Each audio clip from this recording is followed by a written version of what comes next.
Komandan Kodim Dandim 0309 Solok, Letnan Kolonel Armet Hendrik Setiawan, Sarjana Ekonomi, turut mendampingi kunjungan kerja Wakil Menteri Pertanian Republik Indonesia Harfiq Husnul Kolbi di Solok Selatan, Sumatera Barat pada Rabu 30 November 2022. Kunjungan itu dalam rangka pencanangan Solok Selatan sebagai sentra sorghum nasional, integrasi pengembangan ekonomi kerakyatan berbasis ketahanan pangan, ketahanan pakan, dan ketahanan energi. Pencanangan itu ditandai dengan penandatanganan komitmen bersama yang dimulai oleh Wakil Menteri Pertanian Harfiq Husnul Kolbi, diikuti oleh Bupati, Wakil Bupati, dan Ketua DPRD Solok Selatan. Direktur Panas Bumi, Direktorat Jenderal Energi Baru Terbarukan dan Konservasi Energi Haris Yahya, Direktur PT Sorghum Indonesia Muhendri Sultan Caniago, serta Forkopimda. Kembali penanaman perdana 3, 2. Dalam kesempatan itu, Dandim turut melakukan penanaman perdana sorghum di lahan yang telah disediakan dalam prosesi pencanangan bersama Wakil Menteri Pertanian beserta Forum Komunikasi Pimpinan Daerah Kabupaten Solok Selatan. Setelah kami menanam sorghum di Lanut Padang, ya, ini kita bergerak ke Solok Selatan dengan harapan yang seperti saya sampaikan tadi, sesuai arahan Bapak Presiden, pastinya perintah Bapak Presiden untuk menggiatkan alternatif produk pangan kita selain yang kita sudah tahu tentunya pajale, agar kasanah-kasanah ini bisa secara internasional ini bisa lebih dikenal lagi, bahkan bukan cuma sampai di raw material tapi sampai ke hilirisasi gitu. Selain di Sumatera Barat, provinsi mana lagi? Sudah banyak, kita di Aceh juga sudah lakukan, di Riau sudah lakukan, ini untuk Sumatera ya. Terus juga di Sumut juga sudah, di beberapa kabupaten, di NTT juga sudah, kalau di Jawa, Jawa Barat, Jawa Tengah, Jawa Timur juga kawan-kawan media juga sudah bisa lihat secara langsung juga untuk mengambil datanya. Di NTT utamanya karena memang sebenarnya sorghum ini masih keluarga jagung ya, tanaman jagung. Ini mudah sekali pola tanamnya. Kenapa makanya Presiden menggalakkan sorghum ini juga bukan tanpa alasan. Pak Presiden tentu sudah mengkaji secara maksimal mengenai kegunaan sorghum, bahkan bagaimana regulasi secara penjualannya di internasional marketnya. Mengapa kita memilih untuk mengembangkan sorghum ini? Sebenarnya saya sampaikan tadi ya, bukan hanya sorghum. Jadi ada berbagai macam ini kita percepat akselerasinya. Singkong juga begitu. Bahkan di tahun 2023 besok kita akselerasi nih. Karena kemarin bisa kami sampaikan di sini ya ke masyarakat, di Lampung sendiri kemarin defisit. Pak Dir. Jadi defisit ini kemarin singkong di Lampung ya. Beberapa pabrik pengolahannya itu tutup. Nah, ini kan sayang. Bahkan kemarin ada wacana dari kawan-kawan untuk mengimpor singkong. Nah, ini kan sayang sekali ya. Nah, dalam rangka itulah makanya alternatif produk ini kita kembangkan terus. Artinya kita yang kemarin memang masih ada tugas dan PR pemerintah di pemerintahan yang sebelumnya, di baik Pak Jokowi maupun Pak SBY ini, sekarang kalau bisa kita maksimalkan. Ya, insya Allah mudah-mudahan ini bisa membuat masyarakat juga tahu bahwa pemerintah baik dari pusat maupun provinsi, kabupaten, kota hadir di tengah masyarakat dalam rangka menggiatkan pangan ini ke depan. Pak Wamen, sejauh mana jajaran Kementerian Pertanian bersama pemerintah daerah mensejahterakan petani?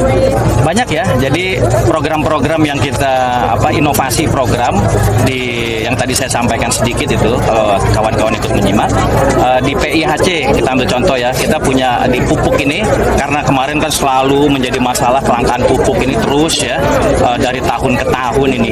Ini sebenarnya saya jelaskan sedikit.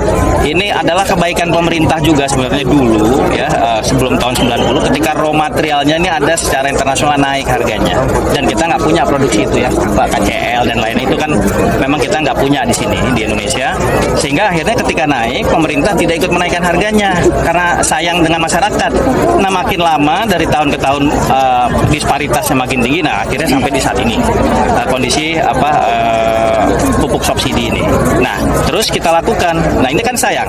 Kalau kalau dilakukan katakan misalnya pupuk kita hentikan jadi non subsidi, berimbas pada harga naik di masyarakat, harga produksinya. Nah, ini kan belum tentu siap masyarakatnya. Jadi kita dampingi nih Pak Bupati dengan program-program ada di PHC, ada di PTPN yang klaster pangan ya. Ini ada Agro Solution kalau di PIHC, sekarang namanya program Makmur. Ini untuk mencari jalan keluar sambil masyarakat dan masyarakat petani juga masyarakat penggunanya siap ya untuk bisa mengakses equilibrium harganya secara ekonomi. Selatan kan ada juga jagung Pak, tapi sorghum sudah ada yang menjamin harga, tapi untuk jagungnya Pak sering turun naik, untuk menjamin harga itu ada Pak? Iya, itu juga kemarin Pak Bupati sudah berdiskusi dengan kami, jadi segera di tahun 2023 ini ya untuk jagung kami itu ada di bawah Direktorat Jenderal Tanaman Pangan Pak Swandi. Ini kemarin juga secara khusus sudah kita bahas agar memang sebenarnya kan surplus ya Pak Dir, dan demandnya tinggi. Ini cuma hanya mata rantai sebenarnya, nggak ketemu atau mungkin belum ketemu untuk bagaimana agar semuanya ini bisa sinkron aja sebenarnya. Dan kita mudah-mudahan kalau memang semuanya nawa itu kita baik ya, dari mulai petaninya, terus pelakunya, off-take-nya, terus pedagangnya sampai ke masyarakatnya bisa menahan diri dan bersabar, insya Allah mudah-mudahan yang kita harapkan bisa tercapai semua. Pak, salah satu yang sekarang kendala petani itu kan ketersediaan pupuk ya Pak sebenarnya, karena harganya tinggi juga. Nah, gimana dengan program yang udah ada sekarang ini ketersediaan pupuknya juga dipastikan gitu Pak? Ya itu tadi, jadi memang kan begini, kalau banyaknya laporan masyarakat baik ke pemerintah daerah maupun ke pusat disampaikan dari kawan-kawan daerah ke pusat, ini kan bisa kita cari jalan keluarnya ya. Tadi saya sudah sampaikan sedikit, ada beberapa program tentunya ya kita tunggu sambil kita kawal. Ada beberapa program yang kita harapkan ini memang bisa lebih komprehensif lah ya, artinya bisa lebih diterima masyarakat agar memang permasalahan yang selalu tiap tahun itu selalu jadi pembahasan kita sebenarnya itu kelangkaan pupuk. Mudah-mudahan bisa kita atasi dalam waktu yang cepat.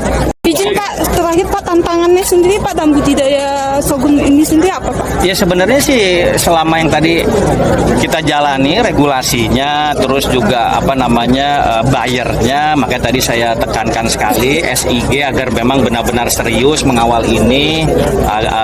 Kita lihat beberapa bulan ke depan panen, terus siapa pembelinya, terus harganya ya Pak Bub itu menjawab tidak kesejahteraan masyarakat Solok Selatan. Nah ini kita evaluasi terus berkala nih ya, jadi tidak sampai di sini kita nih ya, jadi terus dimonitor juga. Saya siap dikonfirmasi Pak Bupati, Pak Kapolres, kawan-kawan ini, Pak Direktur dari SDM, semua kita siap untuk menggerakkan ini agar masyarakat memang merasa setelah disosialisasi tidak berhenti begitu aja. Ini sering nih jadi wacana akhirnya nggak jalan, kan sayang ya.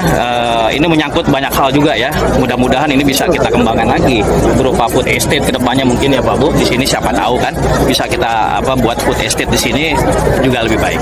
Terima kasih. Pak, terkait bantuan sapi tadi, Selatan kapan direalisasi? Ya insya Allah di tahun anggaran 2023 ini sudah kita canangkan.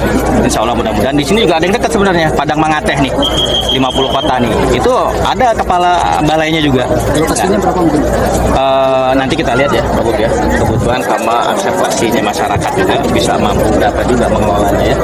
Oke, cukup ya. Terima kasih. Terima kasih Pak.